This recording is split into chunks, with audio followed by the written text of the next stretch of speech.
রাজসভায় আমাদের অপমানটা দেখলে? হ্যাঁ, সে তো দেখলাম মন্ত্রী মশাই। আমি তো বুঝতেই পারছি না যে গোপাল মহারাজকে কি মধু খাইয়েছে যে মহারাজ গোপাল ছাড়া অন্ধ। আরে আমরা যেন মহারাজের কাছে ফেল না, কিছু একটা করতেই হবে।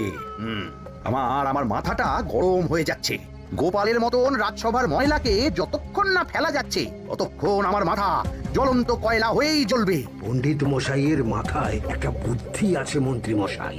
আপনি যদি সেই অনুযায়ী উঁচির কাজ করেন তাহলে বেটা গোপালের কপালে দুর্গতির সীমা থাকবে না। এই কি বুদ্ধি, কি বুদ্ধি? আপনি বরং এই ব্যাপারে পণ্ডিত মশাইয়ের সাথে একবার আলোচনা করে নিন। আমি চলি, কেমন? আমি চলি। হ্যাঁ হ্যাঁ, এসো এসো এসো এসো।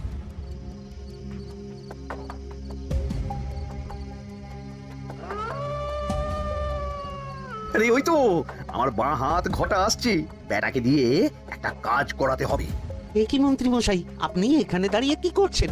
এই একটা গুরুত্বপূর্ণ ব্যাপারে কথা বলছিলাম। একটা কাজ করতে পারবি? কি কাজ করতে হবে বলুন মন্ত্রী মশাই। আমাকে একটু ঠান্ডা জল, পাতিলেবু আর পুদিনার পাতা দিয়ে শরবত বানিয়ে খাওয়াতে পারবি? সেসব আমার ঘরে ব্যবস্থা করাই আছে। চলুন চলুন আমার সাথে চলুন। হ্যাঁ, চল চল চল চল চল।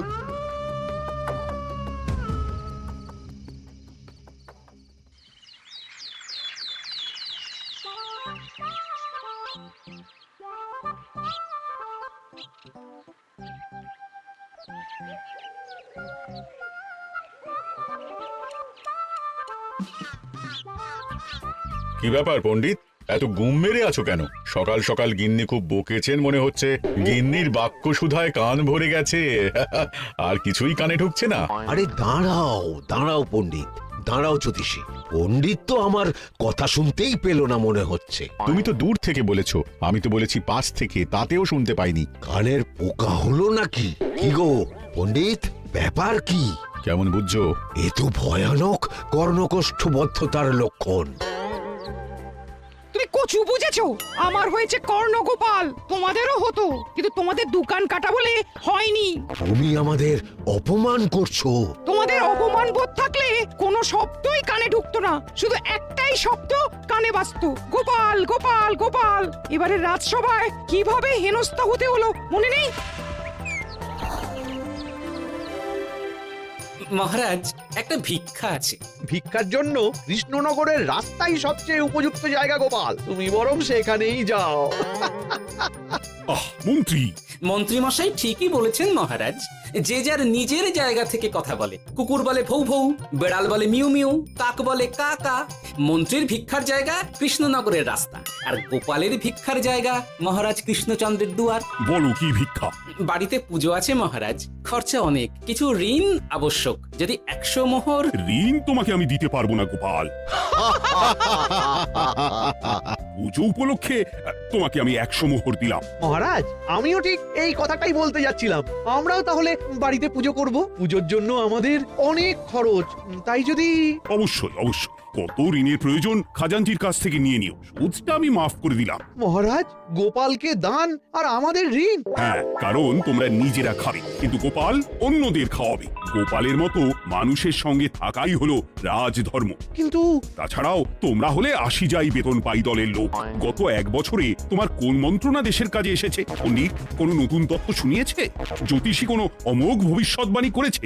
আর বৈদ্য 3 বছর ধরে আমার হাঁটুর ব্যথা সারাতে পারেনি। কিন্তু গোপাল, গোপালের ভাঁড়ে হাস্যরসের কখনো অভাব হয়নি।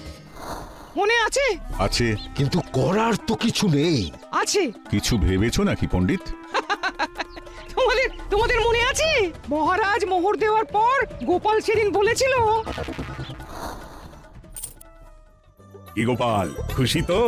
মহারাজ, আপনি আমাকে 1 মুঠো ধুলো দিলেও আমি খুশি।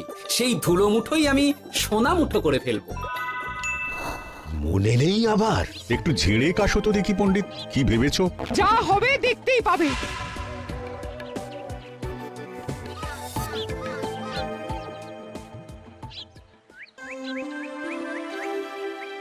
মহারাজের জয় হোক, মহারাজের জয় হোক। ওরে বাবা, এই যে সকাল সকাল চান করে ঠান্ডা লেগে গেল মনে হচ্ছে। মহারাজ, মহারাজ, ওই কবি গান উপলক্ষে গত মাসটা আমি কৃষ্ণনগরের কোণে কোণে ঘুরে বেরিয়েছি। প্রজাদের মধ্যে একটা অসন্তোষ আমি লক্ষ্য করেছি মহারাজ। অসন্তোষ? আমি তো জানতাম আমার শাসনে প্রজারা সুখে আছে। সুখে তারা ভাসছে মহারাজ, কিন্তু একটাই অসুখ, তারা মহারাজের দর্শন পায় না। তারা মহারাজের পদধূলির জন্য আকুল হয়ে আছে, মহারাজের দর্শন পাওয়ার জন্য চাতকের মতো অপেক্ষা করছে। চিত্রকরকে দিয়ে চিত্র অঙ্কন করিয়ে বিলি করে দিলেই হলো।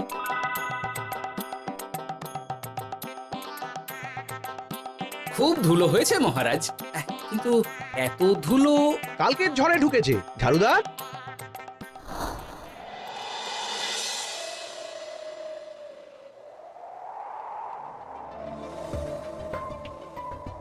এই সুযোগ, রাজসভা ফাঁকা, এমন ঝড় যে পেয়াদারাও বাইরে নেই। কাজটা সেরে ফেল, বুঝলি? কিরে, কাজটা কর।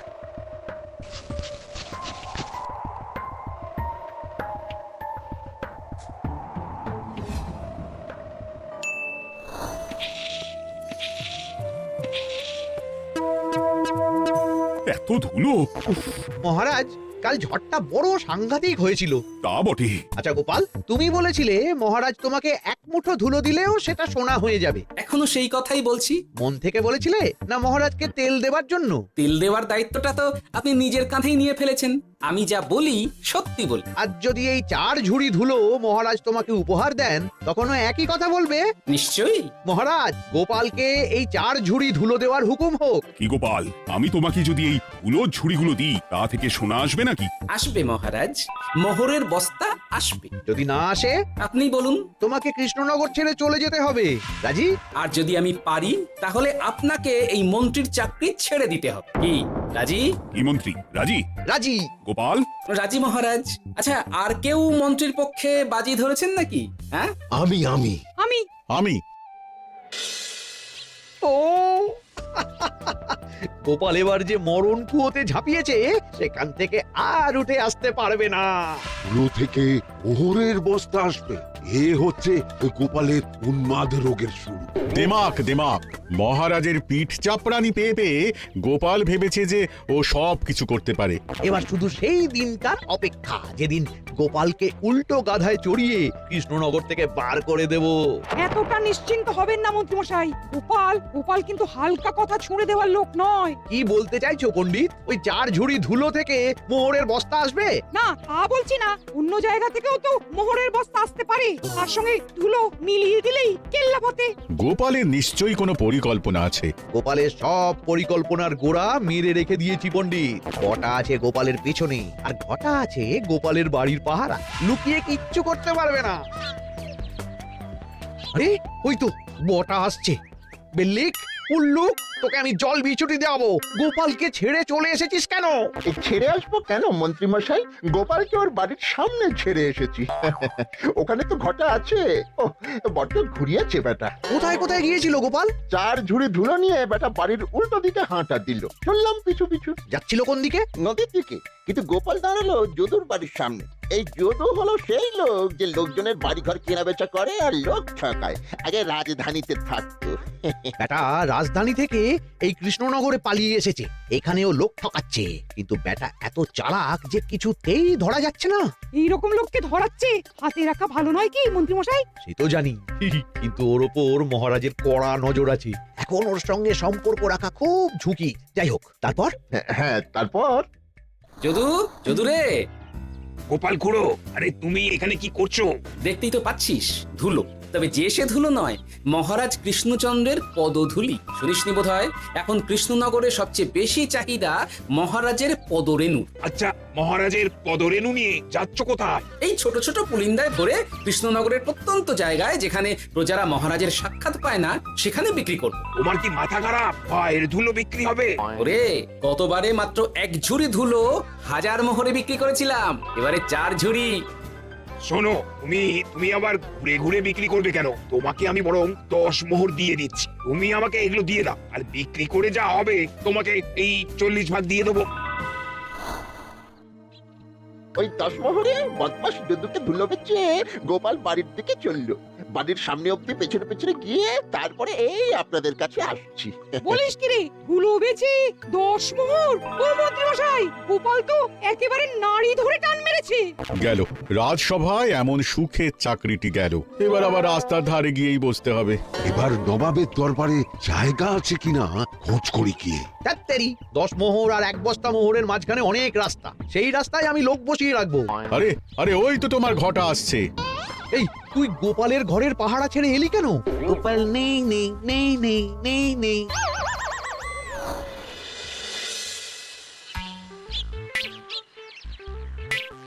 আরে ভয় পেলি নাকি? না না না না না, ভয় পাবো কেন? শোন, তোকে পেয়ে আমার খুব ভালো হলো বুঝলি। তোকে আমার একটা কাজ করতে হবে। বলো বলো। আসলে বুঝলি, আমার না গিন্নিকে নিয়ে তার বাপের বাড়ি যাওয়ার কথা ছিল, কিন্তু হঠাৎ বিশেষ কাজে আমাকে খামবাজে চলে যেতে হচ্ছে। এখন আমি গিয়ে গিন্নিকে বললে বুঝতেই পারছিস কুরুক্ষেত্র হয়ে যাবে একেবারে। তাই আমি কাউকে খুঁজছিলাম যে আমার বাইরে যাওয়ার খবরটা আমার গিন্নিকে গিয়ে দেবে। তুই পারবি বাবা ঘটা? ওরে বাবা, আরে আরে আরে, ভয় পাস না, তোকে গিয়ে মুখে কিছু বলতে হবে না। এই নে, এই নে, এই চিঠিটা আমার বউকে দিবি। কৃষ্ণনগর ছেড়ে চুপি চুপি চলে যাচ্ছি, চালাকিটা দেখেছেন? ওসব চালাকি আমি তুড়ি মেরে উড়িয়ে দেব। কি করবেন? চারিদিকে আমি অশ্বারোহী গুপ্তচর পাঠাচ্ছি, গোপালকে কোনো চালাকি করতে দেব না।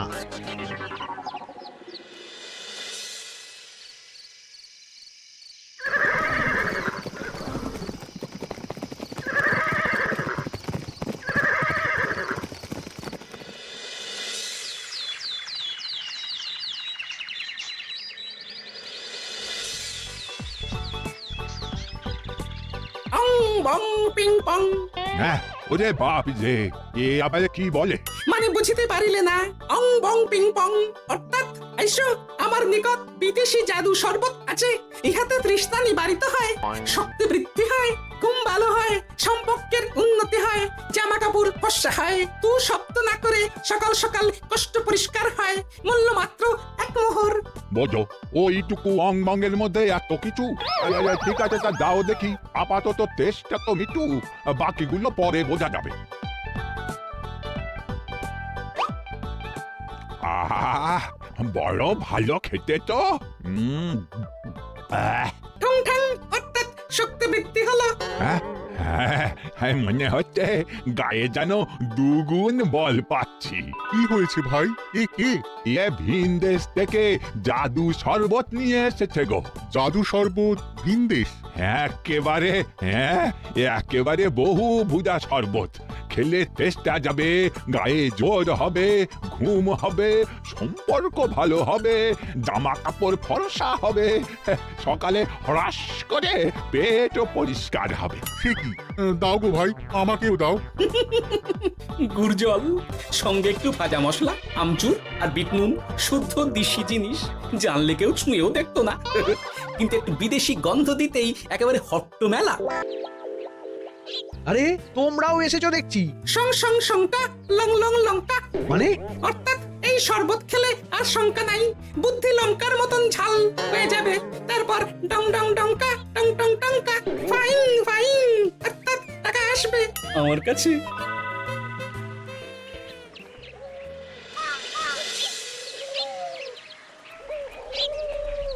ঝপ ঝপ ঝপাং, ভট ভট ফটাং, অর্থাৎ উহাকে দৌড়িয়েছ কেন? বেটা চোর অনেককে ঠকিয়েছে।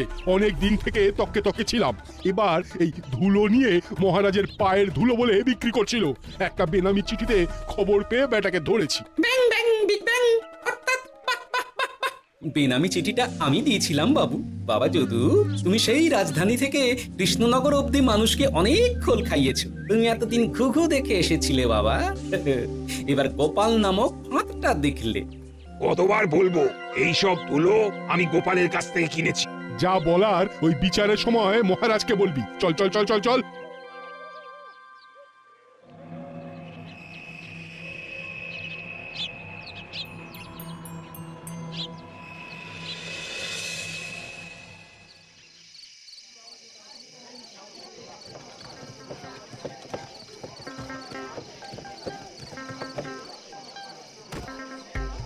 ঝন্টু মন্টু ননাংফু। নাও ঠালা, সাহেব বলে কি ফু দিয়ে দিতে হবে কি বলছো সাহেব বুঝতে পারছি না কোথায় ফু দেবো ঝন্টু মন্টু ননাংফু অর্থাৎ লবণ আছে, আছে আছে সাহেব আছে কত লাগবে ভণ্ড ভরি আন্ডাকারি অর্থাৎ যা আছে সব।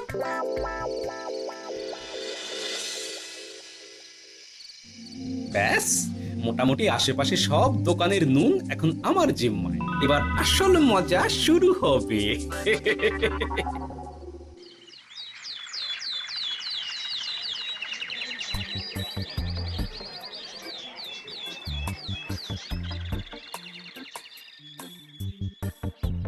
নুন আছে না হুজুর গোটা কৃষ্ণনগরেই নুন নেই ওই দেখো পুরো রাজসভাই বাজারে জড়ো হয়েছে। শান্তামনা শান্টু মন্টু, তুই আবার কি বলছে রে বাবা? শান্তামনা শান্টু মন্টু অর্থাৎ জনগণ শ্রবণ করুন, নান্টু কান্টু নুন কিনবেন, আন্টু আন্টু আসুন আসুন। আমার আমার এক সের নুন লাগবে শান্টু অবশ্যই 100 লবণ 10 মোহর, এক সের 10 মোহর 10 মোহর লইবেন না লইবেন না? না নেব না উত্তম উত্তম গান্ডা পিণ্ডে টিসুম টিসুম অর্থাৎ তাহা হইলে নুনের বদলে গৃহিণীর প্রহার ভক্ষণ করুন। আমাকে এক সের নুন দিন। আমাকেও নুন ছাড়া বাড়ি ফিরলে গিন্নি ঘর ছাড়া করবে আমাকে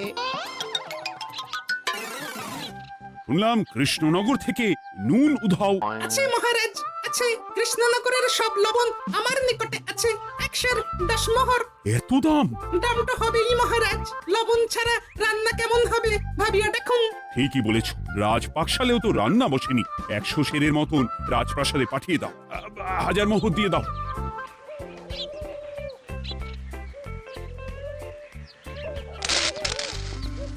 ব্যাস, 1 বস্তা মোহর হয়ে গেছে। গোপাল? হ্যাঁ মহারাজ, গোপাল যে 4 ঝুড়ি ধুলো থেকে 1 বস্তা মোহর রোজগার করেছে। ইয়া বাত! চলো রাজসভায়, পুরো গল্পটা শুনতে হবে। সকলেই এসো তাহলে রাজসভায়। কিন্তু মহারাজ, যারা বাজি হারলো তাদের তো চাকরি গেছে, তো তারা রাজসভায় যাবে কি করে? ঠিক ঠিক ঠিক বলেছ। আর যারা বাজি হারলো তারা বাদ, বাকিরা চল। এই সেরেছে গোপাল তো আবার বাজি মেরে দিল ও মহারাজ আমাদের দেখুন ও মহারাজ আমাদের দেখুন ও মহারাজ